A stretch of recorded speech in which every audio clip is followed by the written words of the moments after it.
কিন্তু আমার একটা পছন্দ অপছন্দ আছে, আপনার একটা পছন্দ অপছন্দ আছে, সামনে একটা নির্বাচন। আমি চাই কোন মুসলিমের নিয়ে হিংসা হিংসি মারামারি কাটাকাটি আমাদের সমাজে থাকবে না। কি রাজি আছেন আপনারা? যে যে মার্কায় নেতৃত্ব এবং ইসলাম এই দুইটা বিষয় কি আলাদা নাকি একে অপরের পরিপূরক? এখানে যদি আজকে 200 লোক নামাজ পড়ে, ফর এক্সাম্পল, এই 200 লোকের মধ্যে একজন নেতা আছে, সেটা হলাম আমি আজকের জন্য, এখনকার জন্য। আবার যখন আসরের নামাজ আসবে, আসরের নামাজের সময় যদি মুসল্লি কম বেশি যায়, তাদের নেতাকে আমি তাদের ইমাম। অর্থাৎ আমি আপনাদেরকে নেতৃত্ব দিচ্ছি জুমার নামাজের মাধ্যমে। এই নেতৃত্ব কয়েকটা প্রকার রয়েছে। আল্লাহ রাসূল সাল্লাল্লাহু আলাইহি সাল্লামের একটি হাদিস থেকে আমরা এই প্রকারগুলোর কিছু বিশ্লেষণ শুনতে পারি। তিরমিজি শরীফের 2 নম্বর খণ্ডের 14 নম্বর পৃষ্ঠায় মূল কিতাব, আল্লাহ রাসূল সাল্লাল্লাহু আলাইহি সাল্লামের প্রিয় সাহাবী হযরত আবু হুরায়রা রাদিয়াল্লাহু আনহু তিনি বলেন, আন আবি হুরায়রা রাদিয়াল্লাহু আনহু قال قال رسول الله صلى الله عليه وسلم الدين النصيحة ثلاث مرار। আল্লাহর প্রিয় নবীর প্রিয় সাহাবী হযরত আবু হুরায়রা রাদিয়াল্লাহু আনহু বলেন, আমাদের কাছে আল্লাহর নবী সাল্লাল্লাহু আলাইহি সাল্লাম বললেন, আদ-দীনুন নাসিহা, নাসিহা অর্থাৎ কল্যাণ কামিতাই হচ্ছে দিন। সালাসা মিরর, আল্লাহ রাসূল সাল্লাল্লাহু আলাইহি সাল্লাম এই কথাটা আমাদের কাছে 3 বার বললেন। তখন আমরা রাসূল সাল্লাল্লাহু আলাইহি সাল্লামের কাছে বললাম, ক্বালু ইয়া রাসূলুল্লাহ লিমান, হে আল্লাহর রাসূল, ওই সকল কারা, বিষয়বস্তুগুলো কারা যাদের প্রতি আমরা কল্যাণ কামনা করব? আল্লাহ রাসূল সাল্লাল্লাহু আলাইহি সাল্লাম বললেন, ক্বালা লিল্লাহ ওয়া লিকিতাবিহি ওয়া লিআইম্মাতিল মুসলিমিন ওয়া আম্মাতুহুম। 4টা বিষয়কে আল্লাহ রাসূল এখানে আনলেন। 1 নাম্বার, ক্বালা লিল্লাহ, তোমরা আল্লাহর প্রতি কল্যাণ কামনা করবে। ওয়া লিকিতাবিহি, তোমরা সংবিধান আল কোরআন মাজিদ এর প্রতি কল্যাণ কামনা করবে। ওয়ালি আইম্মাতিল মুসলিমিন, এবং মুসলমানদের মধ্যে যারা ইমাম তাদের প্রতি কল্যাণ কামনা করবে।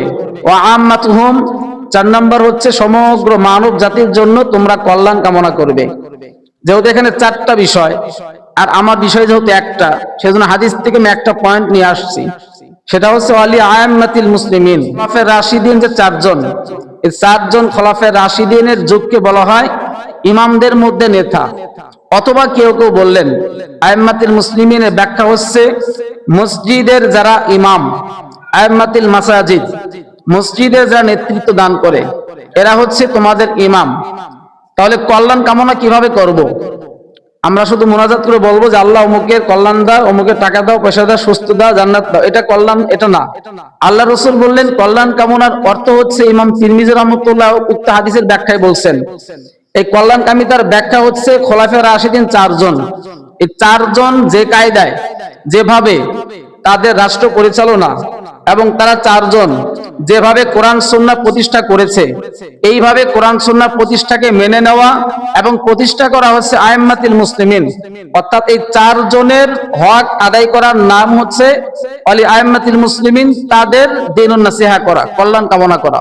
মসজিদের মুসল্লি কোনো দলের না, মসজিদের মুসল্লি আমরা সবাই মুসলিম, এটাই আমাদের বড় পরিচয়। যে নেতৃত্ব কি, ইসলাম কি, আমরা এই দুইটাকে আলাদা করে দেখি। তার আগে আপনাদের কাছে আমার একটা প্রশ্ন ছুড়ে দেওয়ার পালা, সেটা হচ্ছে যদি কোনো পুরুষ কোনো মহিলাকে ধর্ষণ করে, তার শাস্তি কি? সংবিধান অনুযায়ী, বাংলাদেশের সংবিধান অনুযায়ী মৃত্যুদণ্ড, ফাঁসি প্রমাণিত হলে। এক এক দেশের এক একটা শাস্তির প্রচলন আছে। কোন কোন দেশে পুড়িয়ে ফেলে, শুলে চড়ায়, সৌদি আরবে শিরচ্ছেদ করে কারা? মসজিদের ইমাম সাহেব যে শুক্রবার তিনি ঘোষণা দেবেন বিচার কার্য 1 সপ্তাহের মধ্যে শেষ হয়ে যাবে, অমুক শুক্রবার খোলা মাঠে নিয়ে তাদেরকে এই ধর্ষণের শাস্তি প্রয়োগ করা হবে। কেউ যদি চুরি করে তাহলে চোরে হাত কেটে দেওয়া হবে। কোথায়? একটা মাঠের মধ্যে ইমাম সাহেব অর্ডার করবে, জল্লাদ সাহেব তাদের সেই শাস্তি প্রয়োগ করবে কোরআন সুন্নাহ অনুযায়ী। এখন এই যে ধর্ষণের শাস্তি মৃত্যুদণ্ড, আচ্ছা এই মৃত্যুদণ্ড, ধর্ষণ, এই ধর্ষণটা কি কোন রাষ্ট্রের জন্য বৈধ আছে? কথা বুঝেন নাই? এই ধর্ষণ করা কোন রাষ্ট্রের জন্য বৈধতা নাই। আমাদের সংবিধানে ধর্ষণ করা বৈধতা নাই, কোন মহিলার সাথে আপনি অপকর্ম করতে পারবেন না, এটাই সংবিধান বলে। কোরআন কি বলে? কোরআন মাজিদও ঠিক একই কথাই বলে, আল্লাহর নবীর সুন্নাহ অনুযায়ী একই কথা বলে। রাষ্ট্র আর ইসলাম কি, দুইটা আলাদা করে দেখার কোনো সুযোগ নাই। আমি যদি মুসলিম হই তাহলে আমার দায়িত্ব হচ্ছে একজন মানুষকে নিরাপত্তা দেওয়া। হযরত আলী রাদিয়াল্লাহু তাআলা আনহু তার খলাফার সময়, তার খলাফায়ে রাশিদিনের যুগে এই বর্মাটা তার হারায় গেল। হযরত আলী রাদিয়াল্লাহু আনহু, ভালো মতো কান খুলে শুনেন, হযরত আলী রাদিয়াল্লাহু আনহু বর্মাটা যখন হারায় গেল তখন তিনি কাজীর কাছে বিচার দিলেন, আদালতে মামলা করলেন এক ইহুদির বিরুদ্ধে। এটা আল হেদায়া ওয়ান নেহায়া, যারা মাদ্রাসার ছাত্র অথবা যারা ইতিহাস পড়েছেন, এটা ইবনে কাসির রাহমাতুল্লাহ আলাইহি লেখা একটা ইতিহাস গ্রন্থ। সাহাবীদের যুগে এবং ইসলাম আজ পর্যন্ত কোন কোন ঘটনাগুলো সংঘটিত হয়েছে সম্পূর্ণভাবে সুন্দরভাবে সবিন্যস্ত করে আল বিদায়া ওয়ান নেহায়ার মধ্যে লেখা হয়। 5 নম্বর খণ্ডের 326 নম্বর পৃষ্ঠায় হযরত আলী রাদিয়াল্লাহু আনহু যখন বিচার দিলেন, মামলা করলেন ইহুদিকে আর হযরত আলীকে, হযরত আলী রাদিয়াল্লাহু আনহুকে বলা হলো আপনি আপনার দলিল পেশ করেন, মানে আপনার প্রমাণাদি যা আছে পেশ করেন। হযরত আলী বললেন আমার কাছে কোনো প্রমাণ নেই, আমি তার বিরুদ্ধে মামলা করেছি, ব্যাস এতটুকুই। আমার মনে হয় তিনি করেছেন। যেহেতু প্রমাণ নেই, কাজী সাহেব রায় ঘোষণা করলেন, এই রায়ে জয়ী হয়েছেন ইহুদি, কারণ তোমার ইহুদির বিরুদ্ধে কোনো প্রমাণ নাই, ইহুদি দোষী হলেও তোমার কাছে কি নাই? প্রমাণ নাই। হযরত আলী রাদিয়াল্লাহু আনহু খেলাফতের মসনদে, কথাটা ভালো মতো লক্ষ্য করুন, তিনি হচ্ছেন আপনাদের আমাদের ভাষায় যদি বলি প্রধানমন্ত্রী বললে ভুল হবে না, অর্থাৎ যারা বিশ্ব চালিয়েছেন তিনি তখন খেলাফতের প্রধান, তিনি বিচার দিয়েছেন, তার বিরুদ্ধে রায় গিয়েছেন। কার বিরুদ্ধে? তাও ইহুদি, কোনো মুসলিমের পক্ষে না। এর থেকে কি শিক্ষা দেয়? একজন মুসলমান দোষী হোক, একজন হিন্দু দোষী হোক, একজন ইহুদি দোষী হোক, দোষী যেই হবে শাস্তি সেই পাবে। এখানে ভিন্নতা দেখার কোনো সুযোগ নাই। আমাদের সমাজ সিস্টেম কি, যদি মেম্বারের ছেলে অন্যায় করে রাতের আধারে 2 লাখ টাকা দিয়ে এসে বলে যে আমার ছেলে মেম্বার, আমার মান-ইজ্জত চলে যাবে, বিচার ধামাচাপা দেওয়ার চেষ্টা করবে, অর্থাৎ নেতৃত্ব এখানেই আমার হারাম হয়ে যাচ্ছে, যে আমি নিজে ঘুষের তলে পড়ে যাচ্ছি। 2 নাম্বার, আলী রাদিয়াল্লাহু আনহু যখন রাত্রি বেলায় কিতাব পাঠ করাতেন, এখন তো মাদ্রাসায় আমরা কিতাব পড়ি, তখন তো মাদ্রাসা প্রতিষ্ঠিত হয় নাই, তখনকার জামানার ছিল খানকা, যেটাকে আমরা বলি, সেই খানকা সিস্টেম। আলী রাদিয়াল্লাহু আনহু যখন হাদিস পড়াতেন, এইভাবে ধরেন বুখারী শরীফ, তিনি এভাবে কিতাব নিয়ে পড়াচ্ছেন, কোন কারণে তিনি নিজের কথা প্রকাশ করবেন।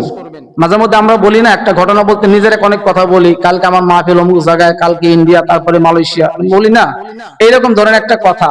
হযরত আলী রাদিয়াল্লাহু আনহু নিজের ঘটনা প্রকাশ করবেন, তখন তিনি বাতি যে চারাক, যে মানে যেটাকে আমরা আগে কেরোসিন তেল দিয়ে জ্বালাতাম, এরকম বাতি দিয়ে নিভিয়ে দিতেন। বাতি নিভিয়ে দেওয়ার পরে আলী রাদিয়াল্লাহু আনহুর কাছে সাহাবীরা প্রশ্ন করতেন, হুজুর বাতি নিভিয়ে দিলেন যে? তিনি বললেন আমার খলিফা এখন আমি দেশের রাষ্ট্রপ্রধান, আমি নিজে যদি রাষ্ট্রের টাকা নিজের প্রয়োজনে ব্যয় করি, তাহলে মানুষের কি প্রয়োজন, আমি কি ব্যয় করব? এই টাকার হক আমার নেই, এই টাকার হক আপনাদের, এই টাকার হক তোমাদের। আলী রাদিয়াল্লাহু আনহু খেলাফতের মসনদ, তিনি ইচ্ছা করলে তারা পারতেন, তাদের হক ছিল, কিন্তু তারা তারপরও সেই হক, নিজেদের হকটাকে মানুষের প্রয়োজনে ব্যয় করে দিয়েছেন। কেন? তাদের উদ্দেশ্য হচ্ছে মানুষকে বাঁচাতে হবে। হযরতে ওমর ফারুক রাদিয়াল্লাহু তাআলা আনহু যখন খেলাফতে আসলেন, কিছুদিন যাওয়ার পরে তিনি ভাবলেন, এই ঘটনা অনেকেরই জানা, কারণ ওয়াজ মাহফিলে এই ঘটনাগুলো আপনারা শুনেছেন, তারপরও আমি বলছি। হযরত ওমর ফারুক রাদিয়াল্লাহু আনহু রাত্রিবেলা ঘুরতে গেলেন, দেখতে গেলেন মানুষের অবস্থা হাল হাকিকত কেমন। মানুষের বাড়িতে ঘুরতে ঘুরতে দেখলেন এক বাড়িতে বাচ্চা কান্না করতেছে, ওই মহিলাটা ছিল বিধবা, তার স্বামী ছিল না। হযরত ওমর ফারুক রাদিয়াল্লাহু আনহু ঘুরতে ঘুরতে সেখানে গিয়ে দেখলেন এক বিধবা মহিলা পানি জাল দেয়, কিন্তু খাবার নাই। ঘটনা লম্বা, তারপরে তিনি গেলেন, খানা এনে দিলেন এবং তারা খানা পাকালেন, রুটি খাইলেন। এখন ওমর ফারুক রাদিয়াল্লাহু আনহু তিনি তখন খলিফা, একজন রাষ্ট্রের প্রধানমন্ত্রী, তার ম্যান অফ পাওয়ার নাই, লোকজন তার পাশে নাই, অর্থাৎ তার কোনো বডিগার্ডের প্রয়োজন হচ্ছে না, নিজের কাঁধে নিজের আটার বস্তা নিয়ে সেই মহিলাদের বাড়িতে পৌঁছায় দেওয়া। আর তিনি এই কথাটা তার ওই মন্ত্রী পরিষদ সকলকে বললেন যে শোনো, আজকের এই ঘটনার জন্য আল্লাহর কাছে আমাকে জবাব দিতে হবে, এই ঘটনার জন্য আল্লাহর কাছে আমাকে জবাব দিতে হবে। কেন? তোমার জামানায় তোমার মানুষ না খেয়ে থাকে, একটা কুকুরও যদি আমার খেলাফত থাকা অবস্থায় না খেয়ে থাকে, আমি ওমর আল্লাহর চারে কাঠ ধরে দাঁড়াইতে বাধ্য। কেন? আমার জামানা চলছে। খলিফাদের এমন নীতি ছিল, খোলাফাদের এমন নীতি ছিল, তারা কখনো দ্বৈত নীতি অবলম্বন করতেন না। শোরা করার প্রয়োজন হতো, তারা শোরা করতেন, সকলের সাথে বসতেন, মীমাংসা করতেন। কখনোই তারা নিজেদের প্রয়োজনে কোনো কিছুই ব্যবহার করতেন না। এটা হচ্ছে নেতৃত্ব।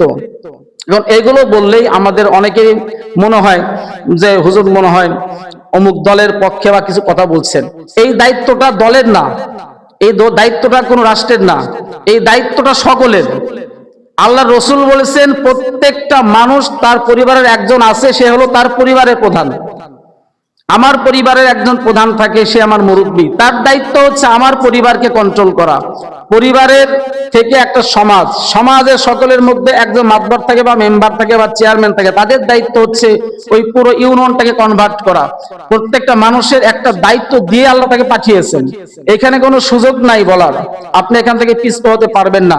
মনে রাখবেন, 5টা প্রশ্নের উত্তর না দিয়ে কিয়ামতের দিন এক পা কেউ আগাতে পারবে না।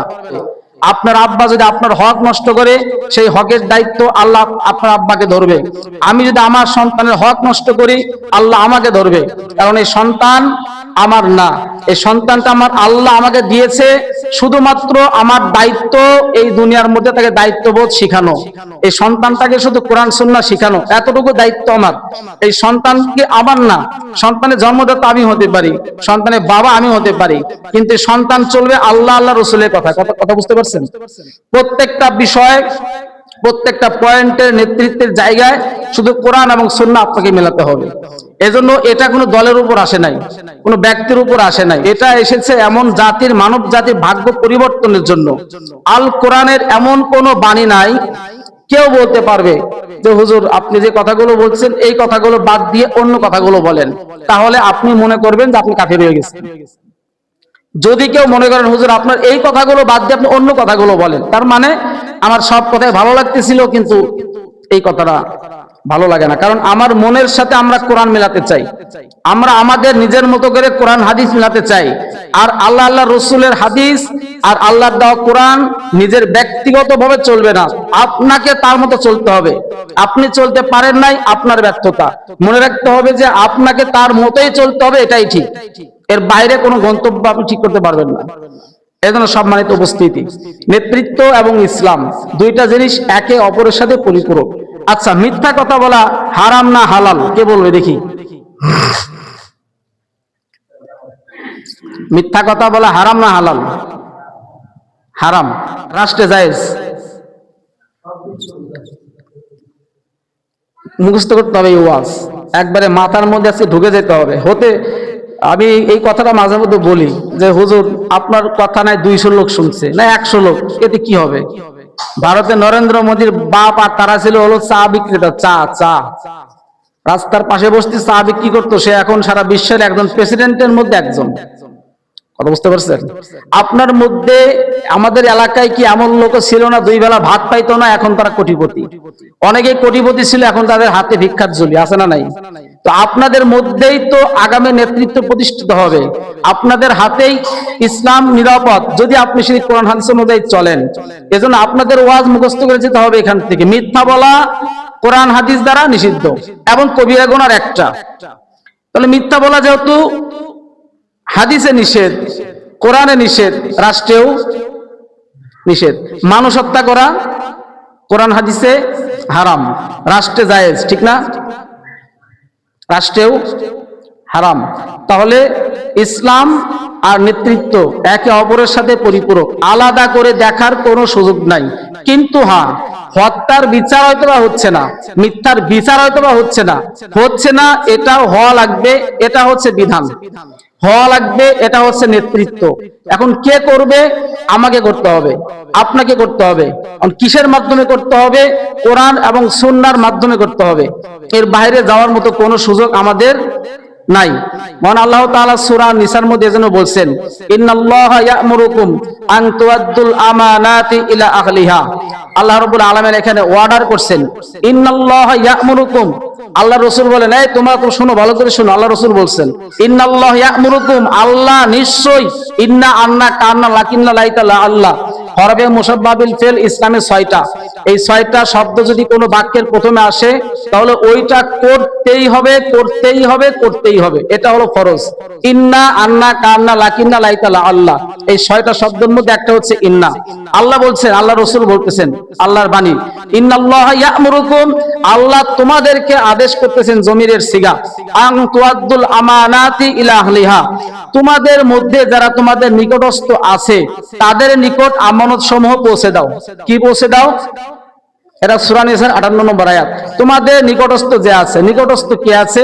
আমি যদি কোনো নেতৃত্বে থাকি, আমার নিকটস্থ আমার ভাই থাকতে পারে, আমার পরিবার থাকতে পারে। যদি আমি 100 লোকের প্রতিনিধি হই, আমার নেতৃত্বে আমি বা যারা 99 জন আছে আমার নিচে, তারা আমার প্রতিনিধিত্ব করবে। এরকম ভাবে একজন মানুষ যদি 5000 লোকের প্রতিনিধিত্ব করে, তাহলে 5000 লোক তাকে নেতা হিসেবে মানবে। তার দায়িত্ব তাদের কাছে কি করা? পৌঁছে দেওয়া। যদি পৌঁছে না দেয় হকদারের নিকট, তাহলে কি হবে? আল্লাহ রাব্বুল আলামিন অন্যত্র আয়াতের মধ্যে বলছেন, ইন্নাল্লাহা ইয়া'মুরু বিল আদলি ওয়াল ইহসান, সূরা নাহলের 90 নম্বর আয়াত এবং তিরমিজি শরীফের 1229 নম্বর হাদিস। যদি আদল, ইন্নাল্লাহা ইয়া'মুরু বিল আদল, আল্লাহ তোমাদেরকে আদেশ করতেছেন, আদল, তোমরা আদল করো। আদালত আছে না আমাদের বাংলাদেশে? আদালত, রাজবাড়িতে জজ কোর্ট, এই যে আদালত, এই আদালতটা আরবি শব্দ। আদল ওয়াল ইহসান, আদল করবে এবং ইহসান করবে একে অপরের সাথে। অর্থাৎ তোমাদের যখনই তোমরা কোনো নেতৃত্বের জায়গায় যাবে, তোমাদের দায়িত্ব থাকবে আদল করা, অর্থাৎ ন্যায় বিচার করা, ইহসান এবং ইনসাফ প্রতিষ্ঠা করা। এই দুইটা কাজ তোমাদের উপর ফরজ করে দেওয়া হয়েছে। ইন্নাল্লাহা ইয়া'মুরুকুম আন তুআদ্দুল আমানাতি ইলা আহলিহা, এই আয়াত দ্বারা এটা আমাদের উপর ফরজ। এখন এই দায়িত্বটা আমরা মনে করছি অমুকের জন্য, অমুকের জন্য, অমুকের জন্য না। এই দায়িত্বটা আমরা যারা মুসলিম সকলের জন্য। এতটুকু কথা কি আমরা বুঝতে পারছি? এখন এই কথাটা বুঝতে পারলে পরের আয়াতের মধ্যে আমি চলে যাব ইনশাআল্লাহ। এখন এইখান থেকে আমাদের উঠে আসার পদ্ধতি কি, আমরা কিভাবে উঠে আসতে পারি? সূরা নিসার 59 নম্বর আয়াতের মধ্যে আল্লাহ তাআলা বলছেন, ইয়া আইয়ুহাল্লাযিনা আমানু আতিউল্লাহ ওয়া আতিউর রাসূল ওয়া উলিল আমরি মিনকুম। আল্লাহ তাআলা বলছেন যে হে ঈমানদারেরা, ঈমানদারদেরকে ডাক দিলেন, হরফে নিদা, তাদেরকে ডাক দিয়ে বলতেছেন, এই শোনো, তোমাদেরকে আনুগত্য করতে হবে আল্লাহর বিধানের, আল কোরআনের, ওয়াতিয়া রাসূল, আর আনুগত্য করতে হবে আল্লাহ রাসূল সাল্লাল্লাহু আলাইহি সাল্লামের সুন্নাহ, ওয়া উলিল আমরি মিনকুম, এবং তোমাদের যারা নেতা আছে, তোমাদের যারা ইমাম আছে। ব্যাখ্যা হচ্ছে 4টা। 1, শাসক বা আমির যাদেরকে বলি। 2 নাম্বার হচ্ছে বিচারক, যারা বিচার করবে ইসলামী পন্থায়, যাদেরকে আমরা কাজী সাহেব বলি, মানে বিয়ে পড়ানোর কাজী না, বিচারক, কাজী। 3 নাম্বার হচ্ছে ইমাম সাহেব, অর্থাৎ সমাজের যিনি নেতৃত্ব দিবেন, সমাজের যিনি ইমাম। 3 নাম্বার আলেম বা ফিকা বা মুহাদ্দিসগণ। এই 4 শ্রেণীর মধ্যে এদেরকে তোমরা নেতৃত্ব হিসেবে গ্রহণ করবে। কারা? তোমাদের মসজিদে যে ইমাম নামাজ পড়ায় তার নেতৃত্ব মেনে নিবে, খোলাফায়ে রাশিদিনের নেতৃত্ব তোমরা মেনে নিবে। যদি তারা কখনো ইসলাম বিরোধী হয়, তাহলে তাদের নেতৃত্বকে তোমরা বয়কট করবে। এই বিষয়ের মধ্যে মহান আল্লাহ রাব্বুল আলামিন অত্র আয়াতের মধ্যে ব্যাখ্যায় মুসনাদে আহমদের 1098 হাদিসের মধ্যে আল্লাহ রাসূল সাল্লাল্লাহু আলাইহি ওয়াসাল্লাম বলছেন, লা তাআতু লিমাখলুকি ফি মাআসিয়াতিল খালিক, অর্থাৎ ওই নেতৃত্ব মানা যাবে না যে নেতৃত্বের মধ্যে মানুষ হাত ঢুকায় দেয়, অর্থাৎ আল্লাহর কোরআনকে বাদ দিয়ে দেয়। ওই নেতৃত্বকে তোমরা কখনোই গ্রহণ করবে না। তাহলে আমাদের নেতৃত্ব মানতে হবে আল্লাহ এবং আল্লাহর রসুলের কায়দায়।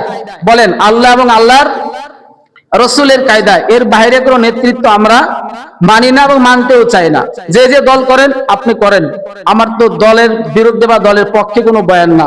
যে যে মার্কায় ভোট দিবেন দেন, কিন্তু আমার কথা হচ্ছে যে এইসব নিয়ে কথা বললেই রাজনীতির বিরুদ্ধে বা রাজনীতির পক্ষে এগুলো আমাদেরকে বলা হয়। আমি ব্যক্তিগতভাবে কোনো দল করি না, কিন্তু আমার একটা পছন্দ অপছন্দ আছে, আপনার একটা পছন্দ অপছন্দ আছে।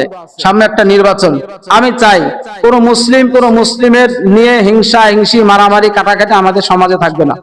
কি রাজি আছেন আপনারা? যে যে মার্কায় ভোট চান, একটা ভোট চাওয়ার টেকনিক শিখাই এবং ভোট চাওয়ার পরে কি করবে এটা শিখাই দেয়। যদি আপনার কাছে কেউ ভাই অমুক মার্কায় ভোট দিয়েন, দেখা গেল আপনি দেবেন না, তাহলে আপনি কি করবেন?